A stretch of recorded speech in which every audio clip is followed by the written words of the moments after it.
जय हिंद दोस्तों। A2B2 study की यूट्यूब चैनल पर मैं रंजित केसरी आप सभी का एक बार फिर से हार्दिक स्वागत करता हूं। दोस्तों आज हम बायोलॉजी के एक बहुत ही इंपॉर्टेंट चैप्टर आपका है मानव स्वास्थ्य। और स्वास्थ्य जो है वो हमारे जीवन की बहुत बड़ी कड़ी भी है और इसी चैप्टर को हम सॉल्व कर रहे थे।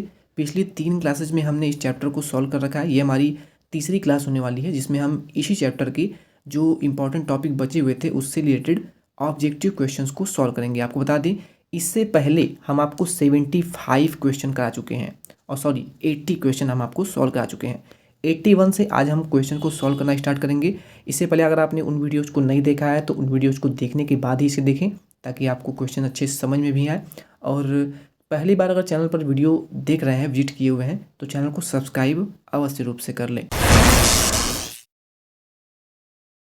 पहला प्रश्न पूछा गया आपसे है LSD ये क्या है। LSD ये क्या है दोस्तों। LSD जो है वो आपका हेलुसिनोजेनिक है। हेलुसिनोजेनिक ये ऑप्शन दिख रहा है आपको, ये इस प्रश्न का बिल्कुल सही उत्तर है। अगला प्रश्न आपसे पूछा गया है कि वायरल संक्रमण, विषाणु संक्रमण जिसे बुलाया जा रहा है, के विरोध में तथा विषाणु बहुगुणन रोकने के लिए कशेरुकी कोशिकाओं द्वारा उत्पन्न प्रोटीन्स जो है वो क्या कहलाती है। तो वो कहलाता है आपका इंटरफेरॉन्स। क्या कहलाता है? इंटरफेरॉन्स कहलाता है। सी ऑप्शन यहाँ पे बिल्कुल करेक्ट इसका आंसर होगा। अगला प्रश्न है बोवाइन स्पोंजीफॉर्म एनसीफेलोपैथी एक बेवाइन रोग किस मानव रोग से संबंधित होता है। तो ये संबंधित होता है क्लिटफेल्ट्स जेकब रोग। बी ऑप्शन दिख रहा है आपको। पिछली क्लास में भी मैंने आपको इस टाइप के क्वेश्चन को सॉल्व कराया था। अगला आपका 84 नंबर क्वेश्चन है, निम्न में से किस बीमारी के लिए निवारक वैक्सीन उपलब्ध है। तो वो है आपका हेपेटाइटिस एड्स। तो लाइलाज है, तो बी ऑप्शन यहाँ पे बिल्कुल करेक्ट इसका आंसर होगा। अगला प्रश्न आपसे पूछा गया है कि कांच की अवधारणा किस पर लागू नहीं की जा सकती। जो कि कांच जो है डिप्थीरिया तो आपका बिल्कुल हो जाएगा। लेप्थेरिया यानी कोढ़ जो है ये आपका बिल्कुल करेक्ट इसका आंसर होगा। यानी कोढ़ जो है इससे कोई भी संबंध नहीं है कांच की अवधारणा से। तो यहाँ पर सी ऑप्शन जो है इस क्वेश्चन का बिल्कुल आप समझ पा रहे होंगे। लेप्रेसिया यानी कोढ़ आप जानते होंगे, तो सी ऑप्शन यहाँ पे लगाएंगे आप, बिल्कुल इसका करेक्ट आंसर होगा। अगला है आपका वैक्सीन्स है। वैक्सीन क्या है? तो वैक्सीन जो है ये आपका एक प्रकार का उपचारित जीवाणु है या विषाणु या उनकी एक प्रोटीन है, यानी जिसका उपचार किया जा रहा है, जिसके लिए वैक्सीन लगाया जा रहा है उसके लिए एक प्रकार का प्रोटीन है या फिर उपचारित है जो जीवाणु या विषाणु का नाश करेगा या फिर आपके लिए एक प्रकार से उसका एंटीडोट भी इसे कह सकते हैं। 87 का ए ऑप्शन बिल्कुल करेक्ट इसका है आंसर। अगला आपका हाइब्रिडोमा कोशिकाएं होती हैं। हाइब्रिडोमा कोशिकाएं जो होती हैं वो माइलोमा कोशिकाओं के फलस्वरूप प्राप्त संकर कोशिकाओं के समान होती हैं। यहाँ पर बी ऑप्शन दिख रहा है आपको ना, यही इस क्वेश्चन का बिल्कुल करेक्ट आंसर होगा। अगला आपका यदि किसी व्यक्ति के शरीर में इंटरफेरेंस का उत्पादन हो तो उसको किससे संक्रमित होने की संभावना होगी। तो उसे संक्रमित हो सकते हैं खसरा संभव होता है, ठीक है, यानी उसे खसरा से संक्रमण हो सकता है। यदि किसी व्यक्ति के शरीर में इंटरफेरेंस का उत्पादन हो रहा हो तो उसमें किससे संक्रमित होने की संभावना है। तो खसरा, यानी बी ऑप्शन यहाँ पे दिख रहा है आपको, इस प्रश्न का बिल्कुल सही उत्तर होगा। अगला है भांग उत्पादों जैसे कि भांग, गांजा, चरस, मरिजुआना और हशीश आदि के प्रयोग से होता क्या है। क्या मस्तिष्क की क्रियाओं में कुछ कमी और शांति का अनुभव होता है या फिर विचारों और अनुभवों को बदल देता है, मस्तिष्क के क्रियाकलापों को बाधित करता है और दर्द से छुटकारा दिलाता है। बताइए इनमें से कौन सा ऑप्शन करेक्ट होगा। देखिए इसमें जो करेक्ट आंसर होगा वो यही होगा। देखिए दर्द से छुटकारा दिलाता है तो ये तो आपका गलत हो जाएगा। इसके अलावा शांति का अनुभव यानी आपको इसको लेने से आराम मिलता है तो ये भी गलत हो जाएगा। विचारों और अनुभवों को बदल देता है। जो भांग, गांजा, चरस आदि का सेवन करते हैं उनके जो भाव होते हैं वो बिल्कुल चेंज हो जाते हैं, यानी वो कुछ भी बोलने लगते हैं। तो यहाँ पर बी ऑप्शन ही यहाँ पे आप लगाएंगे, बिल्कुल करेक्ट इसका उत्तर होगा। अगला प्रश्न आपका है, निम्न में से कौन से लक्षण विकिरण रुग्णता यानी सिकनेस को इंगित करते हैं। सिकनेस यानी कमजोरी एक तरह से कर सकते हैं। लाल व छाले युक्त त्वचा, मितली आना व बालों का टूटना, मितली आना व रक्ताल्पता, या फिर छायेदार त्वचा, मितली आना और बालों का टूटना। क्या ये लक्षण आपके सिकनेस को, कमजोरी को व्यक्तित करते हैं। तो बिल्कुल डी ऑप्शन, यानी बाल टूट रहे हैं, त्वचा छायेदार हो गई है, मितली आ रही है, तो ये सब आपकी कमजोरी के ही लक्षण हैं। निम्नलिखित में से कौन सा एक ओपिएट मादक द्रव्य है। तो वो है आपका बारबिटूरेट है, मार्फिन है, एम्फीटेमिन्स है या फिर LSD है।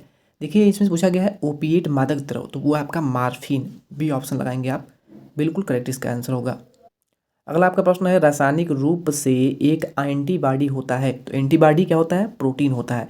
ये प्रश्न मैंने आपको पिछली क्लास में भी सॉल्व कराया था। रासायनिक रूप से एक एंटीबॉडी होती है, तो लिपिड भी दिया गया था, न्यूक्लियोप्रोटीन भी दिया गया है, लियोप्रोटीन भी दिया गया है, लेकिन प्रोटीन जो है ये आपका बिल्कुल सही उत्तर होगा। अगर आपको यहाँ पे प्रोटीन नहीं दिखता ना, तो आपको ग्लाइप्रोटीन देखने को मिलता। ये प्रश्न मैंने आपको पिछली क्लास में ग्लाइप्रोटीन, ये प्रश्न मैंने आपको पिछली क्लास में सॉल्व कराया था। तो ग्लाइप्रोटीन आपको ऑप्शन में जरूर दिखता, लेकिन यहाँ पे प्रोटीन है, तो प्रोटीन ही आप लगाएंगे, बिल्कुल उसका सही उत्तर हो जाएगा। अगला है किसी एलर्जन के प्रति अति संवेदनशीलता का कारण क्या है। इसका कारण है प्रतिरक्षी क्रियाविधि की क्रियात्मकता में विचलन होना, यानी आपका जो कार्य चल रहा है शरीर में सुचारू रूप से, वो सही से नहीं चलेगा, वो प्रभावित होगा। यानी किसी किसी व्यक्ति को एलर्जी होती है, छींक आने लगता है, ठीक है, परफ्यूम वगैरह से, तो क्या हो रहा है, आपका सांस तो आराम से ले पा रहे थे आप, लेकिन क्या हुआ, जैसे ही आपको एलर्जी की समस्या हुई, आपको लगातार छींक आने लगी, और जो आपके सांस लेने की नाक से आप जो नॉर्मल प्रक्रिया चल रही थी वो बाधित हो गई, प्रभावित होने लगी, ठीक है, तो अति संवेदनशीलता हो जाता है आपके अंदर। ये ऑप्शन बिल्कुल करेक्ट है इसका। अगला है निम्नलिखित में से कौन भारतीय औषधीय पादप है।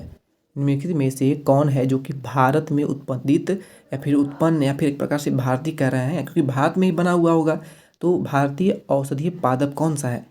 सैकरम ऑफिसिनेरम है, राउवॉल्विया सर्पेंटिना है, ओराइजा सटाइवा है, या फिर सोलिनम मिलोंजिया है।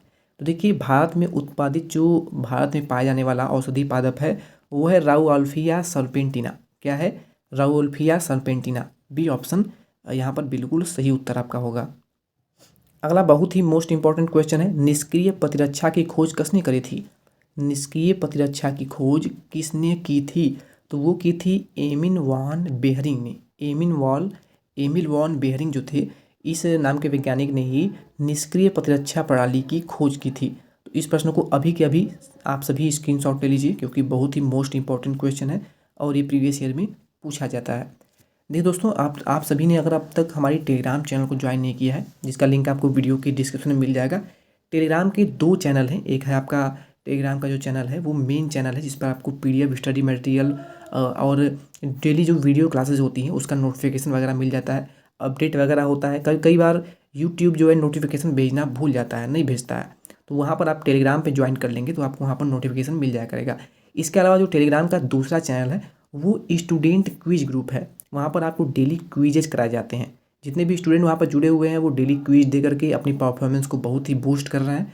अगर आपने टेलीग्राम चैनल नहीं ज्वाइन किया है तो लिंक आपको वीडियो को डिस्क्रिप्शन में मिल जाएगा, वहाँ पर क्लिक करके आप ज्वाइन कर सकते हैं। चलिए चलते हैं नेक्स्ट क्वेश्चन पर। नेक्स्ट क्वेश्चन है, रिट्रोवायरसों को मनुष्यों में कैंसर का कारक समझा जाता है, ऐसा क्यों होता है। रिट्रो जो एक प्रकार का वायरस है, इसमें इसको कहा जाता है कि ये मनुष्यों में कैंसर का कारक है, यानी कैंसर इसी से फैलता है। ऐसा क्यों कहा जाता है इसे, ऐसा इसलिए कहा जाता है क्योंकि ये अपने जीनोम में कोशिकीय प्रोटोओन्कोजीन्स को ले जाता है, यानी जो प्रोटीन होते हैं जो कि कैंसर की कोशिकाओं को प्रभावित करते हैं, कैंसर फैलाने का काम करते हैं, तो उसको बोला गया है प्रोटोओन्कोजीन्स, यानी प्रोटीन फैलाने वाले जीन्स। तो इसको साथ में ले जा सकते हैं अपने जीनोम में, ठीक है। यही कारण है कि रिट्रोवायरस को मनुष्य में कैंसर का कारक कहा जाता है, या फिर फैलाने वाला, कैंसर को प्रभावित करने वाला एक प्रकार से कहा जाता है।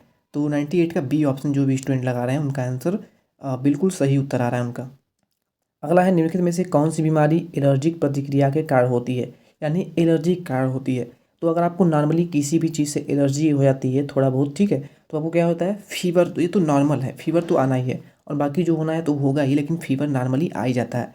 उसको हम बोलते हैं हे ज्वर, या फिर हे बुखार, या फिर हे फीवर भी बोल सकते हैं। सी ऑप्शन बिल्कुल करेक्ट है। अगला है, रुधिर कैंसर को क्या कहा जाता है। तो रुधिर कैंसर जब आपको हो जाए तो उसे ल्यूकोमिया कहा जाता है, थाम्बोसिस कहा जाता है, हीमोलाइसिस यानी रुधिर अपघटन कहा जाता है। तो रुधिर का यानी रक्त कैंसर जब आपको हो गया तो उसको कहते हैं ल्यूकेमिया। ल्यूकेमिया यानी आपके बॉडी के जिस पार्ट में कैंसर हो जाता है, ब्लड कैंसर हो जाता है, वो अंग जो है वो ठीक तरीके से काम नहीं करता, या फिर काम ही नहीं करता है बिल्कुल भी, या फिर प्रभावित होता है, ठीक है, तो इसको बोलते हैं ल्यूकेमिया। शरीर का कोई एक पार्ट जो है वो काम करना बंद कर देता है, तो उसे ब्लड कैंसर कहा जाता है। निकोटीन एक उत्तेजक के रूप में कार्य करता है क्योंकि यह निम्न में से एक के प्रभावों का अनुहरण करता है, जो है क्या है, थायरॉक्सिन के प्रभाव का, एसिटोकोलिन के प्रभाव का, टेस्टोस्टेरोन के प्रभाव का, या फिर डोपामाइन के प्रभाव का। देखिए निकोटीन एक उत्तेजक के रूप में कार्य करता है। निकोटीन जो है, निकोटीन इसके बारे में आपने सुना होगा, ये एक उत्तेजक है, यानी इसको लेने से क्या करती है, शरीर में एक अचानक से एनर्जी आ जाती है या फिर आपको बहुत ज़्यादा उत्तेजना उत्पन्न होती है। तो क्योंकि यह निम्न में से एक प्रभाव का अनुहरण करता है तो वो है एसिटोकोलिन के प्रभाव का अनुहरण करता है, या फिर इसी के प्रभाव के कारण निकोटीन लेने से क्या होता है, उत्तेजना आती है। बी ऑप्शन बिल्कुल सही इसका उत्तर हो जाएगा। निम्न में से कौन सा जोड़ा सुमेलित नहीं है? तो डेंगू बुखार जो है वो अरबो वायरस के कारण होता है, प्लेग जो है वो यर्सनिया पेस्टिस के कारण होता है, सिफिलिस जो है वो ट्राइस्चुरिस ट्यूचरिया, ये तो गलत हो गया ना, मलेरिया जो है वो प्लाज्मोडियम वाइकियस, ये सब मैंने आपको बता रखा है पिछली क्लास में, लेकिन सी जो है ये आपका गलत है और यही हमारा करेक्ट आंसर होगा क्योंकि पूछा गया है कौन सा जोड़ा सुमेलित नहीं है, तो सी ऑप्शन सही है आपका।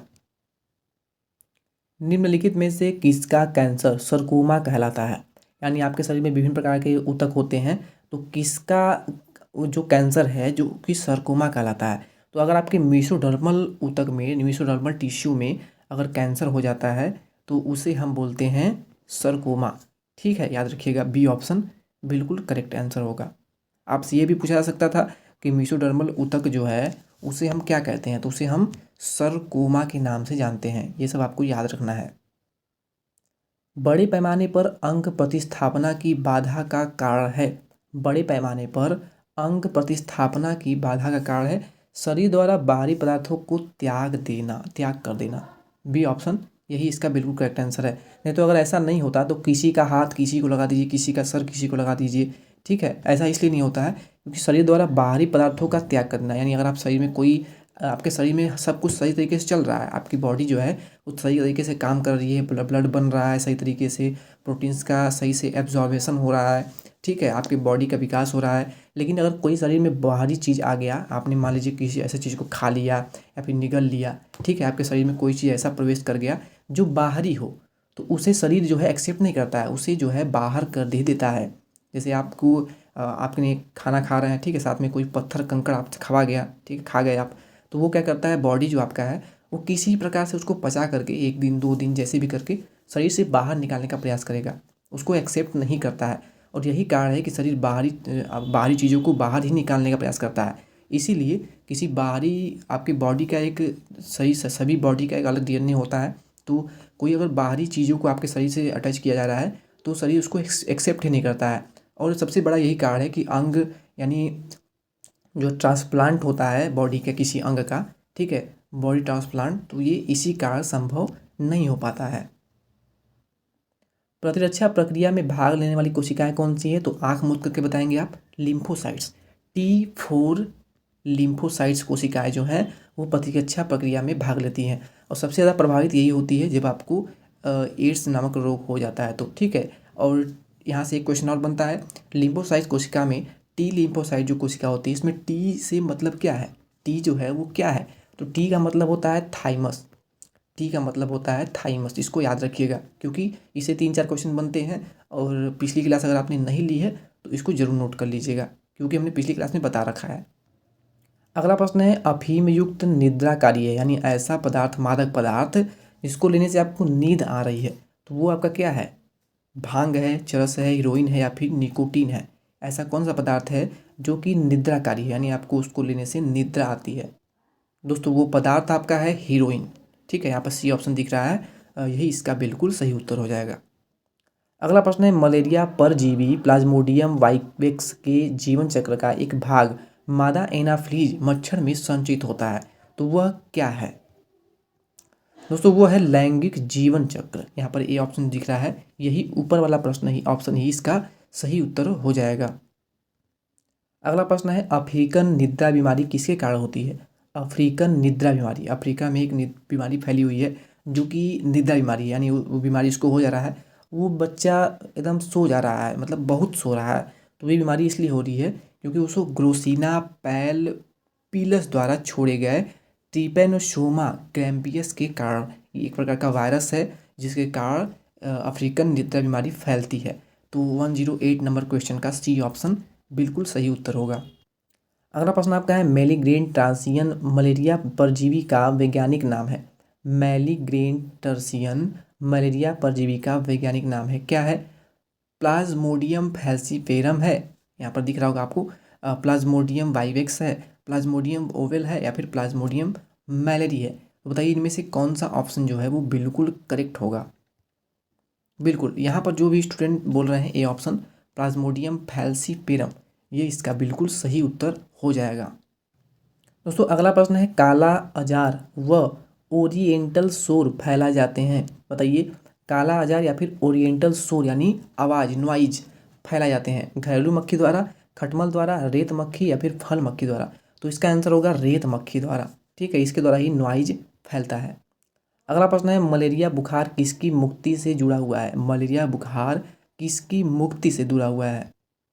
देखिए मलेरिया बुखार जो है वो मीरोजाइट्स से जुड़ा हुआ है, सी ऑप्शन ये इस क्वेश्चन का बिल्कुल सही उत्तर हो जाएगा। दोस्तों यहाँ से आपके जो टाइप हैं, जो पॉइंट हैं चैप्टर के, वो चेंज हो जाते हैं। देखिए पूछा गया है मानव स्वास्थ्य बनाए रखा जा सकता है। अगर मानव के स्वास्थ्य को सही तरीके से हमेशा स्वस्थ आप रहें, कैसे बनाया जा सकता है? संतुलित आहार लीजिए आप, व्यक्तिगत स्वच्छता अपना बनाए रखिए, नियमित व्यायाम करिए, यानी उपरोक्त सभी इसका बिल्कुल करेक्ट आंसर होगा। दोस्तों ये चैप्टर बहुत ही बड़ा है आपका, ठीक है, मानव स्वास्थ्य। तो एक काम करते हैं, आप सभी कमेंट में कमेंट करके बताइए कि इस चैप्टर का, इस क्लास का एक हम मैराथन क्लास ले लेते हैं, ठीक है, जो कि लाइव क्लास होगी। आप बता दीजिए डेट, किस डेट को हम ले लेंगे क्लास, ठीक है, मैराथन क्लास, और जिसमें इस चैप्टर को पूरा कंप्लीट कराया जाए, क्योंकि बहुत ही बड़ा चैप्टर है और चैप्टर से क्वेश्चन आते हैं, ज़्यादा क्वेश्चन आते हैं, तो इस चैप्टर इंपॉर्टेंट भी है, इसको हम स्किप नहीं कर सकते हैं।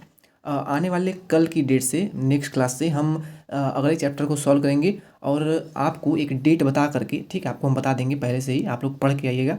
जैसे कि जो भी डेट होगा मैं आपको पूरा कम्युनिटी में पोस्ट कर दूंगा, ठीक है, यूट्यूब पर, और टेलीग्राम पे भी मैं आपको इन्फॉर्म कर दूंगा। इस चैप्टर की पूरी मैराथन क्लास ले लेते हैं और इसमें जितने भी क्वेश्चन हैं सभी को सॉल्व करेंगे उस दिन, ठीक है।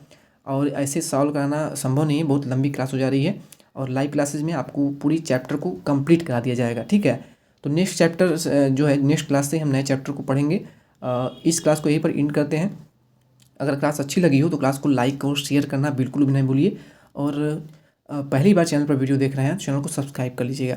इसकी जो भी क्लास जब भी होगी मैराथन क्लास, आपको हम इसके बारे में इन्फॉर्म कर देंगे, ठीक है। और अगर आप मैराथन के लिए तैयार हैं तो कमेंट में ज़रूर बताइएगा। Thank you.